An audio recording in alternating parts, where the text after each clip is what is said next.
Hi, it's Joe. Hi friends, Aislynn here. And we want to welcome you to the second half of Season 3 of Dinner Table Talks. We are so glad that you are here at our table with us, and we are looking forward to all of the great talks that we're going to have. If you enjoy what you hear, tell a friend. Grab a drink and get your most comfortable chair. Pull it up to the table because we're about to get into it.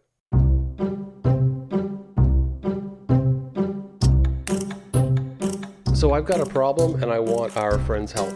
Okay. Because you can't help me. I can't? I'll tell you why. Why? So we're getting these boxes of meat every 2.5 weeks or so from Turkey Hollow Farm. Yep. And that's a big box of meat from the farmer's market.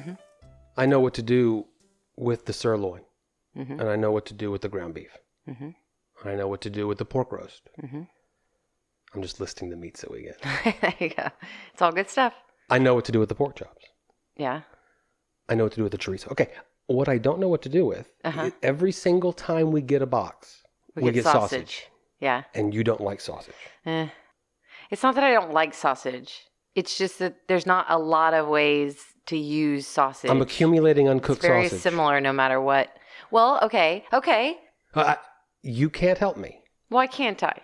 Because I've asked for your help numerous times and you're always like, I don't like sausage. Well, no, but if we've got quite a bit of sausage, then we need to do some sort of long lunch club that includes sausage as the overflow of abundance. I've got enough for your long lunch club, and then I've got enough for us to play with. Okay. I want to play with our sausage. Let's play with... All right, folks. No, we're not gonna... Welcome to the dinner table. We're so glad you're here. Thank you. The fact of the matter is that you never know what we're going to talk about at the dinner table. So, pull up your chair. Let's talk about... Joe's Sausage Challenge. We're not going to call it that. That's not a good name. But I have a sausage issue. Yes, you do. So here's the question. So here's the thing. I can't stop the itching. I'm pretending that you are here with us. And if you were here with us, now would be the time where you'd say, dude, I'll tell you my favorite sausage recipe. But you're not really here with us, right? Right. So as I said last week, I will get some of our friends here are going to DM us and email us. Facebook, Instagram. I love this era that we live in where there's so many ways to talk to one another. Tell the truth. How often do you get a message from somebody who is a listener of the podcast? Many times a week. Every week I find out someone that I didn't realize was a listener is a listener. And they ask me all kinds of different questions about different things. And I'm sure that the listeners that talk to you talk about the things that you have more of an interest in, and the listeners that talk to me have a more of an interest in what I'm interested in. Right. Like food and gardening and, that kind of stuff. So seriously, you are messaging us. We like it. Continue the engagement.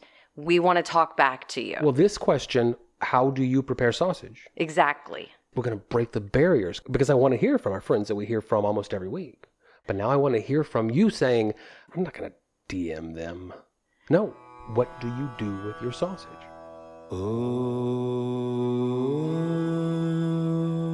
Unanswered Questions. Listening back to last week, I loved our conversation about books in the movie. Oh, yeah. Yeah. That was a really good conversation. During it, you brought up the idea of another book that had come out, but you couldn't remember the title. The Bucket Book. Right. The Bucket Book. I think you're referring to a book from 2004, How Full Is Your Bucket? By Tom Rath and Don Clifton. Okay. I brought some information. Okay. Go right ahead. What am I going to do? Stop you? According to the book, each of us has an invisible bucket. It is constantly emptied or filled depending on what others say or do to us. When our bucket is full, we feel great. When it is empty, we feel awful. Each of us also has an invisible dipper. When we use that dipper to fill other people's bucket by saying or doing things that increase their positive emotions, we also fill our own bucket. But when we use that dipper to dip from others' buckets by saying or doing things that decrease their positive emotions, we diminish ourselves. It's interesting. Because I'm always coming up with visual images to clarify what I'm trying to say as it relates to thoughts become things, align with, form, and create, manifestation, all of those types of things. So it's how do I explain what I feel, know, understand, see, witness on a regular basis to other people, what I'm trying to explain so that it will help inspire them.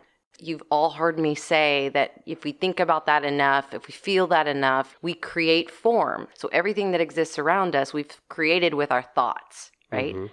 The bucket book concept, when you say unkind things to people, you take from their bucket. When you think unkind things about people, you take from their bucket, and then vice versa, right? So I have thought about this idea where I think about each thought, each word that we have ever thought or said is like a particle. This tiny, you can't see it, energetic particle. And if you think about how many times in this lifetime you have thought something, that's a lot of particles, all a lot of them. Then you take that amount of particles and you multiply that by 7.9 billion, and then you add to that any life form that has ever thought, seen, spoken, anything, created some sort of communication with the ether, has created these same types of particles. And that's how thoughts become things. And that's how we take from people's buckets and we give to people's buckets. If I'm drawing to me a particle that is very negative because I'm putting a lot of thoughts on that particular formation of that particular thing, then I'm creating more negativity over here or more positivity over there. Yeah. I thought about it this way when I was looking all this up. When the world was presented to humankind, however that occurred, was it generally good or generally bad?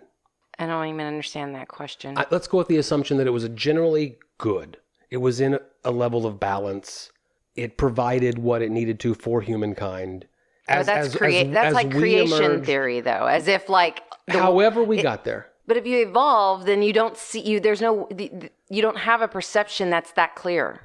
I'm going to start over. So the creation theory would say, well, today we... this is not the rabbit hole I intended I'm just saying that's what it is. Imagine that the earth was a clean color, let's say yellow. And then we were given yellow paint and blue paint. Yellow paint signifies every drop, every particle that is quote unquote good, and the blue paint, everything bad. And as we drip and drip and drip into the clean slate, are we darkening it or are we lightening it? I think we're kind of saying the same thing. Yeah, but there is a deeper consciousness that has to do with perception. And at the beginning, whatever the beginning was... whatever that was. Right. However you like to get there. We created perception, which means that there even can be good versus bad or dark and light, that can even exist, of which I believe that doesn't even exist, that all that is real and is eternal is love and light and goodness. But they include also that your bucket gets more full with goodness when you are providing that goodness for others. Oh yeah, it expands. That's how light works. I mean, I could look up how they describe that occurring. Giving good to others increases good in yourself, what they say. So how they would describe what I call expansion. Do you want some general bucket filling suggestions? Well, sure. Okay. Express your gratitude to someone important to you. Pray without ceasing. Focus on what is right instead of what is wrong. Yes. Are you not vibing with these? No, it's not that. I'm very curious about the wording that's being used as we evolve and get to be able to say, okay, there is nothing that is right versus wrong. However, if you're still working through perception, good versus evil, light versus dark, I find it so fascinating. So my response to that is, yes. I'm going to skip down to number 5. Really listen to others. Don't fake listen. Yeah, listen. That's part of my meditations. Listen. Don't fake listen. See, that's putting a negative connotation on it. To get to the point where you aren't putting any negative, any judgment on anything, even if you judge it good, it's still a judgment, right? If you judge it fake listening, then you still have a lot more layers that you're going to have to eventually unpeel in order to get even beyond that, because... okay, it's exactly the same to me. It's in the same like philosophical realm as doing Lent, but complaining about it. That's a weird duality. Yeah, that's not, it doesn't, I mean, the point is not just doing a task. The point is actually embodying, listening, being a part of, in alignment with things that create the things you actually want to create in this world. And if what you want to create in this world is the Christ light and Christians acting like Christians, and part of doing that is fasting, that death is not the end, whatever that means to you, then you're not getting in alignment. You're not resonating in the same tone. So you're wasting your time. Not to say those things to beat people up for it, because that's okay. We all have a lot to learn, and there's all different places that we're learning, and we're all triggered by different things, and we respond to rules and codes we've been taught in different ways. You got that whole body language thing? When at the dinner table, I just be quiet for a little while. It's because I got up to the pulpit. I watched you. It's good. Today in the garden, I was talking to Tommy. I don't even remember. I was talking to her about the garden. I was telling her things because I try really hard to teach her things while I'm out there, because that's why she's here, I started telling her about the zoom in, zoom out concept that I talked about on my live on Sunday. Mm-hmm. In that stream of consciousness, I just start doing what I do, So then I go, that's what my sermon was about on Sunday.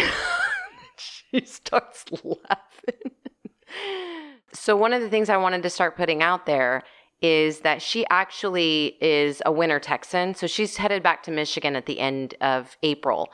So I would like to have a summer apprentice.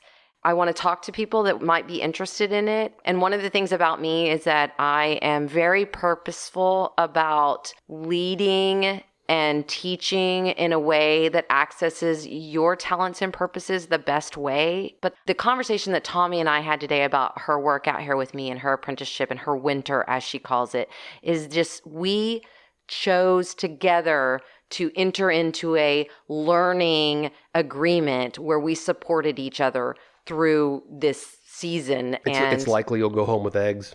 Oh, there's lots and lots and lots of perks to it. She was a part of the long lunch clubs, and she came out to garden healing classes, and she was immersive. She got everything I had to offer out here, but she helped me do it all.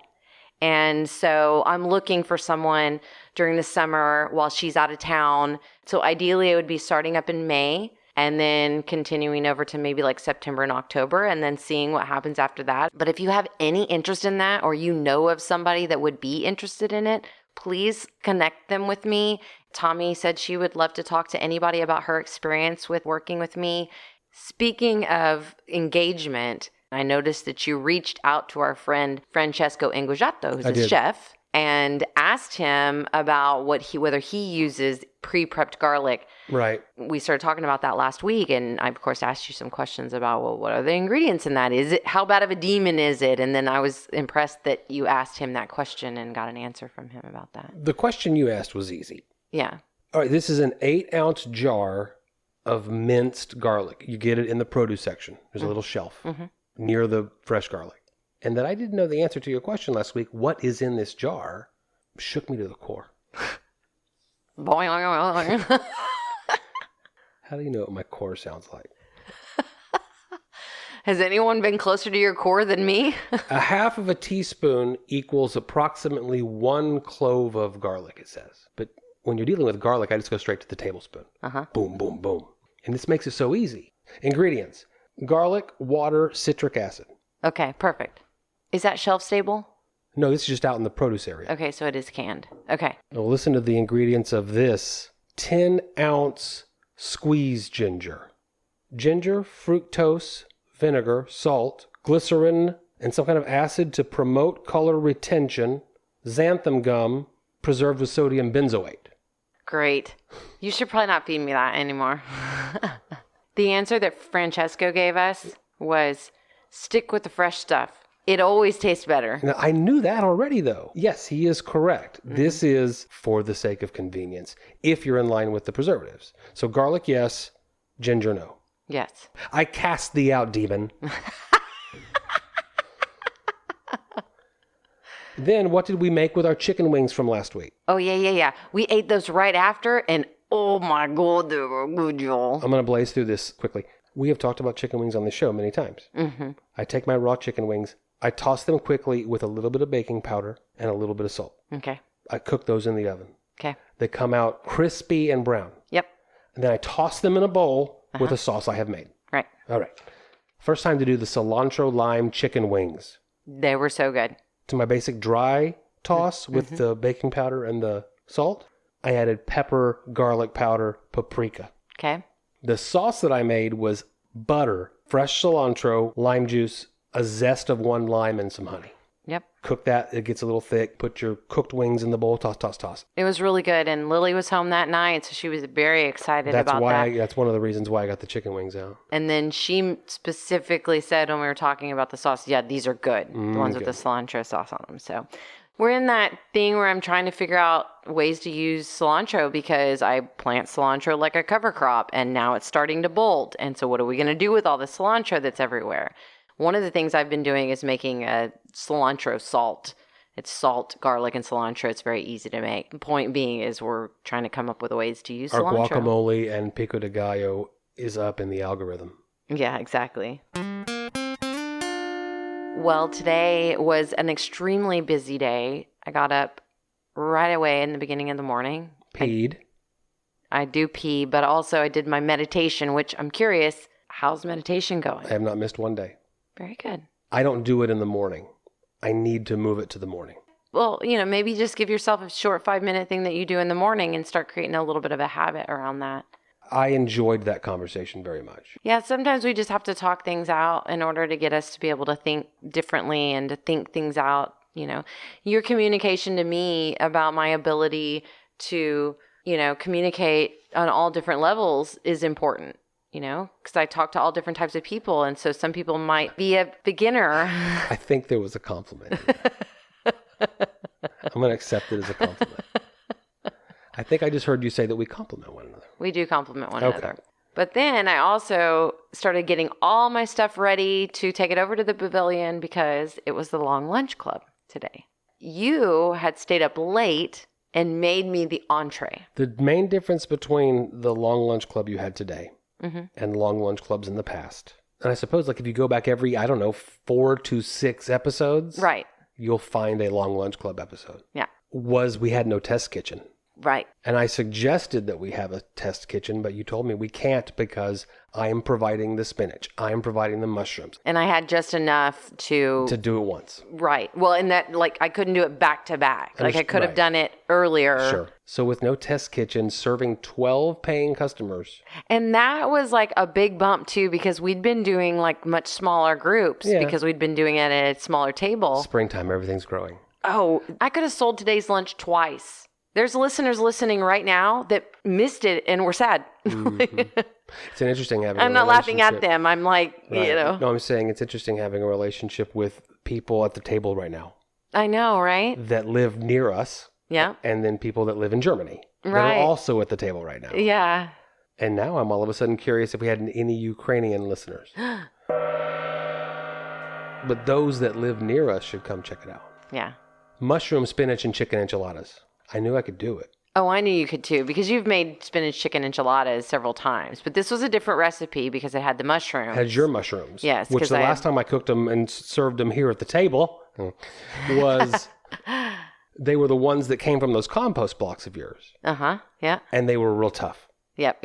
And I can't present what I did last time to our friends. Not in a enchilada that you're going to need to be able to bite into Not in easily. South Texas where people know their enchiladas. Right. Yeah. Very true. Because we're serving up a gluten-free chicken, spinach, mushroom enchilada, you guys, in South Texas. Mm-hmm. Preach it. You make your filling. Butter, onion, garlic, your mushrooms. But what I did with your mushrooms to ensure that they'd be soft enough was put them into boiling water, turn off the boil, and let them sit for half an hour. Mm-hmm. I'm reconstituting any dryness that came from being out in the air too long, and I'm just generally softening them up. I saved the broth that was left behind. Once I pulled the mushrooms out, I thought, I just think I can do something with mushroom broth. So we put that in jars, and you've got that. What are you going to do with that? As I understand it, I can put it in like my smoothies and stuff like that because it doesn't really have any more flavor than it would be if I'd put any kind of mushroom supplement and things. Our chicken broth, a crap load of your spinach, cream cheese, and the cooked chicken from Turkey Hollow. It was so fantastic, Joe. Then you make your sauce. Lime juice, more broth, garlic from the jar, sour cream, and a ton of your cilantro. Now, when a recipe calls for sour cream, we use Greek yogurt. Yep. For reasons we've talked about. Yeah, past episode. I won't do that next time. I think that's why the sauce, it didn't fail. The flavor was tight. Yeah. But it did not compose into a creamy texture. Well, I think it was the substitution of the yogurt to the Did it never? Sour cream. When you went to bed that night, it wasn't? Oh, no. That sauce failed last night. Oh, you already knew. I already knew, but I didn't want to put that stress on you. Yeah, I'm glad you did. Because the flavor was right, and the cheese on top. Okay, so then you take your tortillas, gluten-free, fill it with that filling, you roll a cigar, and then put it in the greased 9x13. Now, because we were serving so many, there was even a second one. Right. Then you pour over that sauce, and then you load it down with Monterey Jack, shredded. And I did not taste it before you served it, and it was bugging me all morning. I didn't taste it before I served it. You didn't even have a test bite. No, I served it to the table, and people started eating it, and I immediately heard, oh my God, this is so good. And then, this is the best part. I would have gone to the store at 5 a.m. and remade that sauce if I thought that it wasn't going to be great. Well, and this is the best part about all of it. We had a 10-year-old that came today because it's spring break, and she's staying with her grandmother this week, and her grandmother came to the lunch. Grandmother had already texted me ahead of time. It's me and a friend, and my granddaughter's coming with us. I assume that's okay because she'd already paid for a ticket and everything. And I was like, absolutely. We want, kiddos to be involved in what we have going on out here. So then she goes, she is 10, so I don't know whether she'll eat any of it. She's going to move it. I raised 4 kids on food. She's going to wander it around on the plate, or she's going to just swallow it holding her nose, or, I can tell you 4 different responses to it. So as she's going through the meal, the beautiful salad, kids eat 3 bites of salad and the carrots out of the salad. I told Tommy I'm going to put 1 chicken enchilada on her plate. Make sure to whisper in her ear. If she likes it, we will bring her more. So then all of a sudden I hear Grandma say, Aislynn, do you think that Addie could get another enchilada? She really liked them. The ultimate compliment. And then came the cupcakes. Your mom made these. Yes. She always does a good job. Yes. They were carrot cake cupcakes, of course. Gluten-free. Your carrots? Yes. Awesome. Gluten-free. Then with a cream cheese icing. Decorated them with some beautiful orange calendula flowers. And one of the guests at the table, it was her birthday. There was quite a few people that were at the table today that are gardeners and are really trying to really develop more gardens and things like that, and more pasture lands and things like that. So when you give a tour, because y'all did a tour? Yes. Are there a lot of questions and answers kind of thing? It kind of depends on what the vibe at the table is. If the vibe at the table is that people just came to take a good lunch break and just have a good lunch and maybe just see the farm that we're at, I can get that feeling. This group, they hit the ground asking questions. The moment they hit the farm, they were like, well, how do you do this? And oh my God, look at that. And so I knew. So we spent a good hour and a half talking about everything that was going on out on the farm, in addition to the meal that we ate that probably took another hour. And I already have my tickets up for the upcoming April one on April the 20th. And it's already sold 2 tickets to people that were there today. These people that have come, this one couple that has come, once they figured it out, like now they're coming every time. And I had a gal that was doing that kind of at the beginning, but she is in tax season right now. So she's not in an availability for a long lunch. We'll do some sort of I call it a local board. Usually cheese, if I've got a hold of some good goat cheese or some Canali Farm dairy cheese.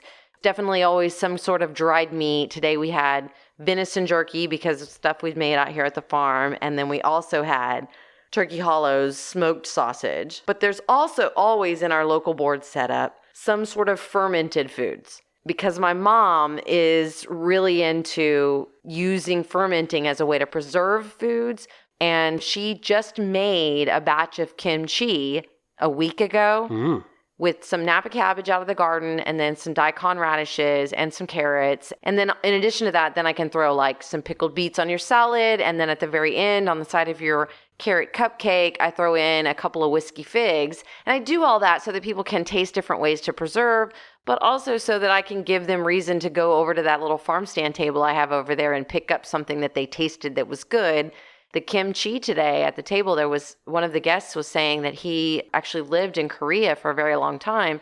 And after being there and coming home, he's like, I'm never going to eat kimchi again. He said, this is some of the best kimchi I've ever eaten. They were talking about how she did everything the Korean way. And he was just saying, like, the recipe that you found is just a really, really fantastic recipe. But one of the main reasons that we ferment things is because it's good for our gut bacteria. It's good for our gut health. Yeah, we talk about that here a lot. Yeah, it's really important to me. And I've made jokes over the years about the way that I can get kids to laugh. I mean, talking about different types of vegetables and whatever. I always talk about poop. I always talk about your poop comes out better if you eat the green, the green helps the brown, just like things that make kids laugh. But the fact of the matter is that our gut bacteria, our gut microbiome that's going on inside of our body is a central part of our well-being, a central part of our health. You and I will get into little conversations and disagreement over, is this concept mainstream or not? Probiotics have gone mainstream. Have they? I think so. Run-of-the-mill MDs are prescribing them. Yeah. The thing about probiotics is that they can be a little bit overwhelming and people don't exactly know what. Like when Jamie Lee Curtis is doing commercials for Activia yogurt right. and she's selling you need to eat your yogurt. Like people don't understand like gut health and helps you feel better and all of that. And there's so much misinformation and misunderstandings about gut health. Antibiotic industry? Well, but that's the thing is that that's the beginning of an easy one. And we have talked deeply about gut health and antibiotics when I had my major dental surgeries happening because they put me on some heavy duty antibiotics. And I'm so purposeful about being careful about that. The culture of biotics in your stomach was going to take a huge hit. Exactly. That's what we came up with on that episode. But one of the things after a while of dealing with different types of wellness checks on yourself is that you begin to understand when an imbalance is occurring in your gut. And the imbalance in your gut affects everything about you.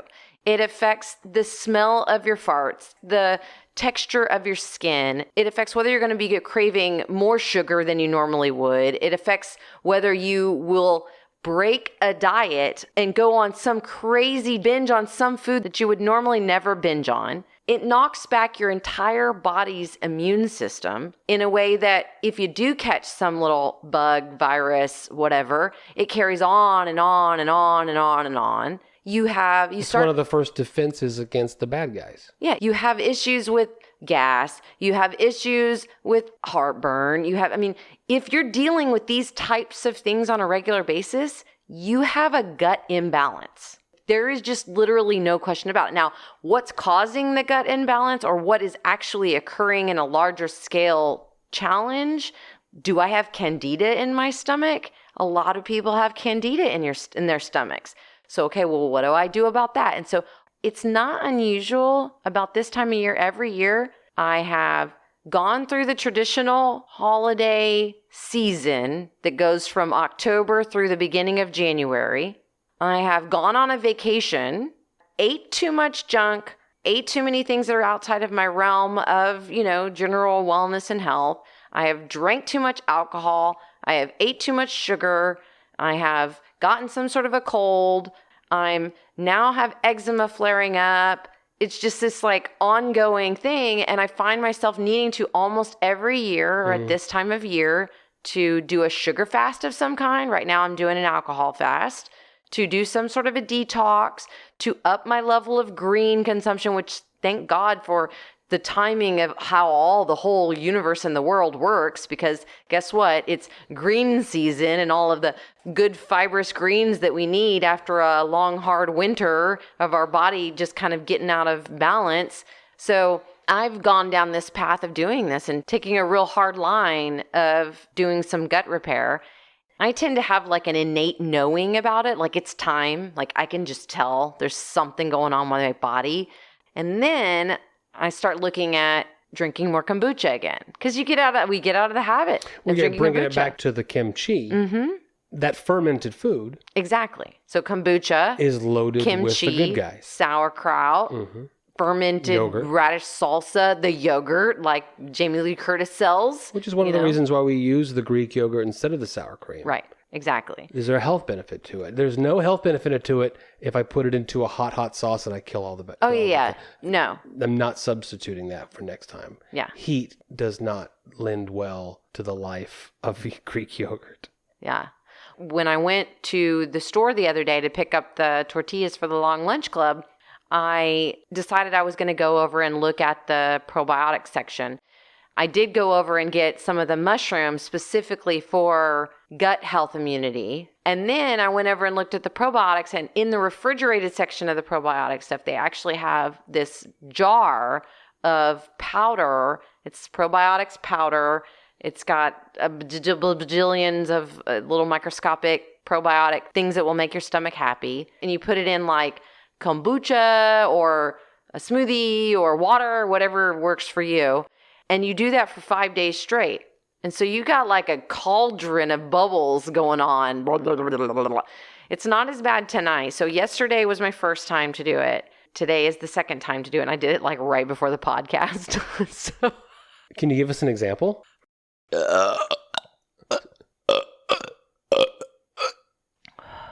Gut bacteria. So we're on the phone last night, and I've been driving around town to making some deliveries and stuff like that. And I am ripping farts, man. I am burping. I've got a bubbling cauldron of something going on inside there. It's not nearly as bad today. Okay, listeners, do your farts stink? Because that's one of those things. People whose farts stink, they have bad... chronically stink. Yeah, they have bad bacteria inside their gut. There is a person I'm thinking of immediately who I was very, very close to throughout my entire life. Right. And this person and I thought fart humor was, and is, the most hilarious type of humor. So a lot of trying to trick this other person. I have jammed my finger. Is it just... Oh, pull my finger jokes? Well, bend it, touch my finger. Touching my finger equals release. And then they get over that one, and you have to come up with other creative ways to... But this person's gas was... rotten. Horridly odorous. Horrific. Right. To the point where I told this person, there is something wrong. To which he would snicker, to which I would say, no, you're not hearing me. Yeah. A stinker every once in a while, that's kind of funny. But this chronically is indicative of an issue. Yeah. That was never checked. Yeah. I can always tell when one of the kids is like struggling, you know, because we go in a car, like, and we don't go in a car ride with them very often, but even still, like, somebody's got a little gut tummy thing going on right now. I can smell it. Like, you know, like that's not healthy. I don't know. I mean, what do you do about gut health things? It sounds like what you're doing about it is intensive probiotics right now. Yeah, and I think it's an important conversation. Cutting the sugar content of alcohol. That naturally gets you to increase your water intake. I'm watching it. Yes. And there's a lot less chocolate around the house, so I know you're up to something. Yeah, just trying to take care of myself. I do something like this every time of year. It affects everything about you, your gut health. Well, basically. You guys here with us, there's a spectrum of thought on this. There's people that you're preaching to the choir right now, and there's people right now that don't know what you're talking about. Yeah. And so if someone wanted to, take a step toward some kind of balance. Eating yogurt from time to time, not a high sugar yogurt, but a good, solid yogurt that says that it's raw and it has probiotics in it. Go over to the pickles section and look for pickles that are fermented, and that sometimes they'll actually even say probiotics on it, live, raw, words like that are the words you're looking for. Sauerkraut, kimchi, kombucha, these are all things that you can get that taste good and have great types of probiotics in them. And then your mom is the kimchi master. Fermented food master. I have an idea. Your mom will hear this. Uh-huh. Let's bring her onto the show to talk about how she makes the kimchi. Okay. And some of the other fermenting and things she does.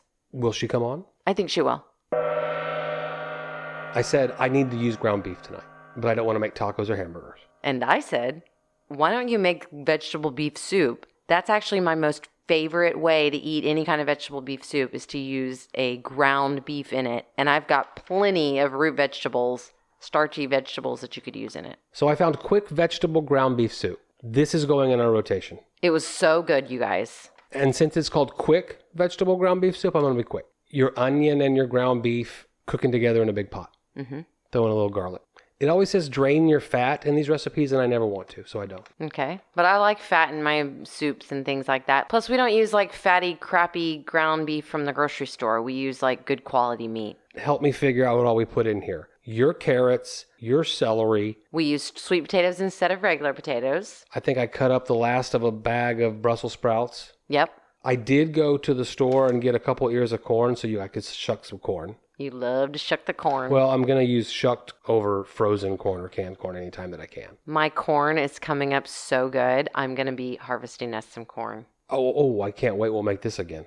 That goes into the same pot with your beef broth, tomato paste, Worcestershire sauce, your fresh parsley. Mm-hmm. I think you threw like some turnips and some radishes and... Yeah, all your stuff. I'm just... all the vegetables. There was some broccoli. Oh, and I gave you a nice bag of like greens. There was some like tatsoi greens and some small broccoli greens, some broccoli florets. I did put in a 28-ounce can of diced tomatoes. Mm-hmm. Someday soon you'll give me some tomatoes. Yes, absolutely. It was a really, really good, delicious recipe. Perfectly timed with the ingredients.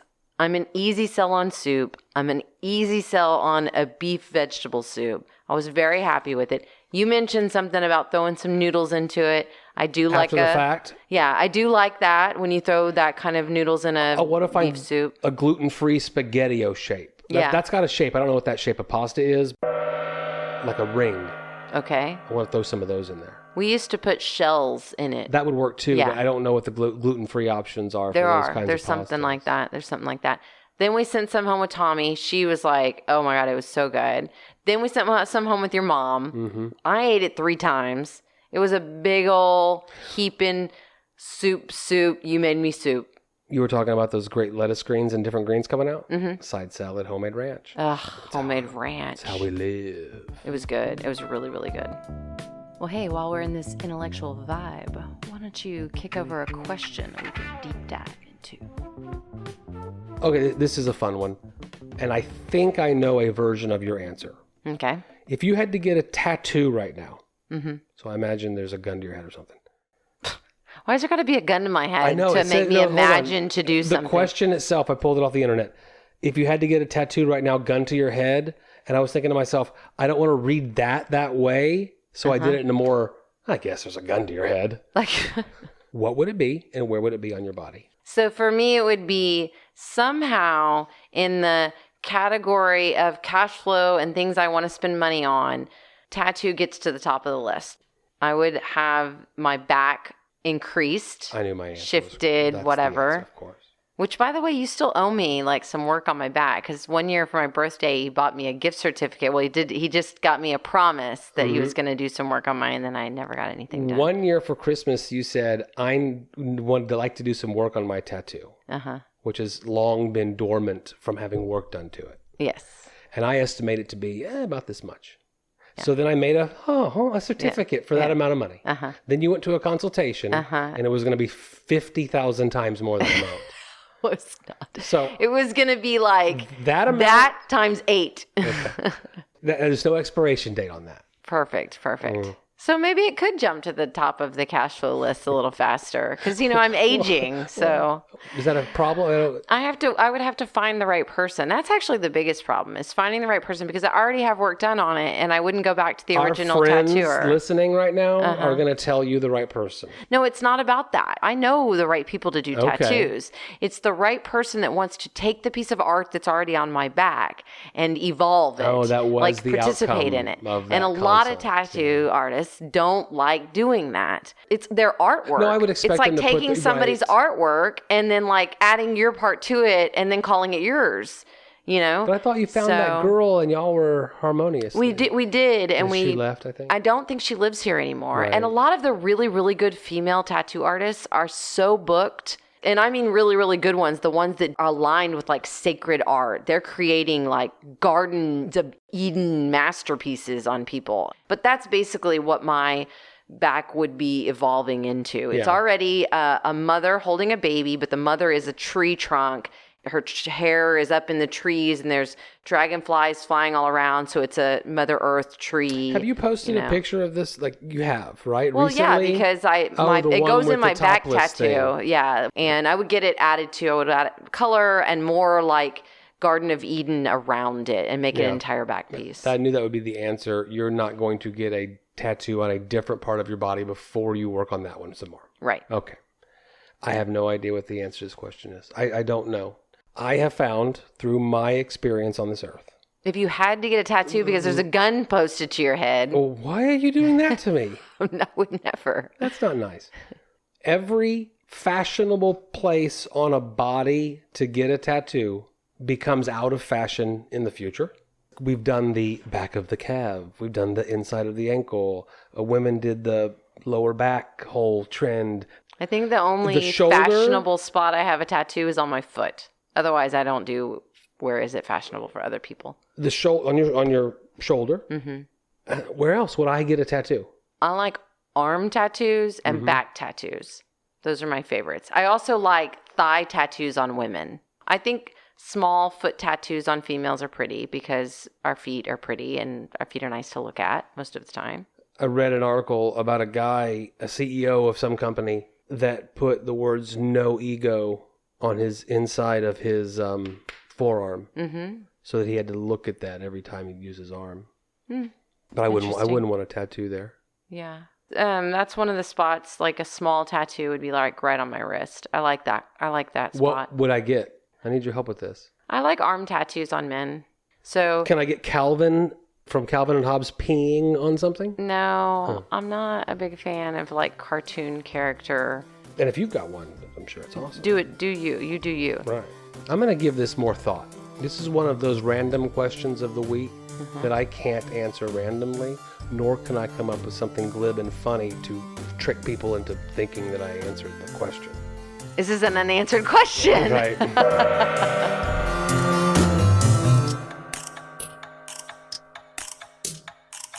A stinker every once in a while. Well, thank you so much for listening to another episode of Dinner Table Talks. We will be back next Monday with a fresh episode. In the meantime, hit us up on social media, send us an email, DM us, whatever. We want to hear from you. And we hope that you're enjoying the episodes as much as we enjoy creating them for you.